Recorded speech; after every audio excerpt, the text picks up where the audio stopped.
Race 5 leader.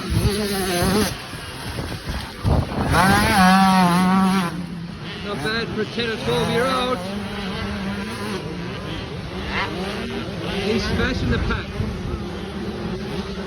Absolutely smashing it. Doing really well for his age, I'd say. He comes second place.